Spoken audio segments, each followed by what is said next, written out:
ఖగోళ అద్భుతాల కోసం ఎదురు చూసేవారికి ఇది ఒక శుభవార్త అనే చెప్పాలి. వచ్చే నెలలో ఆకాశంలో ఒక అరుదైన కనువిందు చేసే దృశ్యం ఆవిష్కృతం కాబోతోంది. సెప్టెంబర్ 7, 8 తేదీల రాత్రి సంపూర్ణ చంద్రగ్రహణం ఏర్పడబోతోంది. ఈ గ్రహణం సమయంలో చంద్రుడు సాధారణం కంటే భిన్నంగా ఎర్రటి నారింజ రంగులో ప్రకాశిస్తూ కనిపిస్తాట.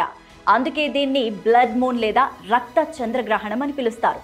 దాదాపుగా 82 నిమిషాల పాటు ఈ అద్భుత దృశ్యాన్ని వీక్షించే అవకాశం కలగబోతోంది. ఇక ఈ గ్రహణం ఆసియా, ఆస్ట్రేలియా, ఆఫ్రికా, ఐరోపా ఖండాల్లో స్పష్టంగా కనిపించనుంది. భారత్లోని ప్రజలు కూడా ఈ ఖగోళ వింతను చూసే అవకాశం ఉంది.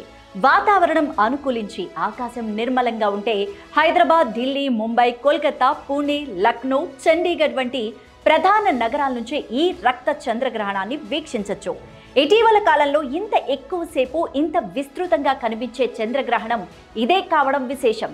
అసలు చంద్రగ్రహణం ఎందుకు ఎర్రగా కనిపిస్తుందనే సందేహం చాలా మందికి కలుగుతుంది. సూర్యుడికి చంద్రుడికి మధ్యగా భూమి వచ్చినప్పుడు సంపూర్ణ చంద్రగ్రహణం ఏర్పడుతుంది. ఈ సమయంలోనే భూమి నీడ చంద్రుడిపై పూర్తిగా పడుతుంది. అయితే సూర్యుని కాంతి భూమి వాతావరణం గుండా ప్రయాణించి వంగి చంద్రుడిపై పడుతుంది. ఈ ప్రక్రియలో నీలిరంగు కాంతి వాతావరణంలో ఎక్కువగా చెదిరిపోతుంది.